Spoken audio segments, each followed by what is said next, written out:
নির্বাচন কমিশনের কাছে ৩২টি আসনে পুনরায় ভোট গণনার দাবি জানিয়েছে জামায়াতে ইসলামী নেতৃত্বাধীন ১১ দলীয় জোট। সেই সাথে নির্বাচন পরবর্তী সহিংসতার প্রতিবাদে সোমবার ঢাকায় বিক্ষোভ মিছিলের ঘোষণা দেওয়া হয়েছে। আদিত্য মামুনের রিপোর্ট। বিশ্বের সর্বাধুনিক প্রযুক্তিতে প্রস্তুতকৃত Arik silver wash detergent powder ৫০০ গ্রাম মাত্র ৭০ টাকা। রিমার্ক। নির্বাচনে কারচুপি, ফল ঘোষণায় বিলম্ব এবং তড়িঘড়ি করে গেজেট প্রকাশের প্রতিবাদে অভিযোগ জানাতে নির্বাচন কমিশনে ১১ দলীয় জোটের নেতারা।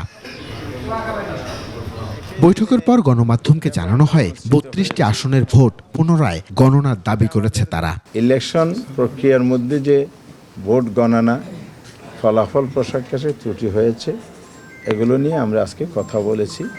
পার্টিকুলারলি ৩২টি আসন চিহ্নিত করা হয়েছে স্বল্প ভোটের ব্যবধানে। এখানে আমাদেরকে হারিয়ে দেওয়া হয়েছে, এটা আমাদের প্রার্থীদের বক্তব্য। তালিকা জমা দিয়েছি, কমিশনের কাছে বলেছি এগুলো রিকাউন্টিং করা হোক।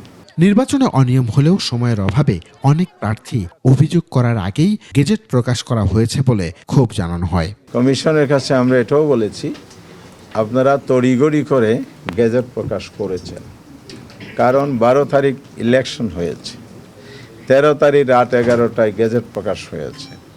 তাহলে একটা লোক পঞ্চগড় থেকে, টেকনাফ থেকে, কুতুবদিয়া থেকে এসে আবার ১৩ তারিখ কমপ্লেন দায়ের করতে পারেন নাই। বিভিন্ন স্থানে জামায়াত এনসিপির নেতাকর্মীদের হামলার প্রতিবাদে সোমবার বিক্ষোভের ডাক দিলেও মঙ্গলবার শপথ নিতে চায় দলটি।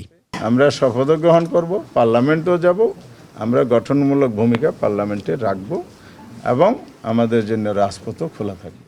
আদিত্য মামুন, ২১ টেলিভিশন, ঢাকা।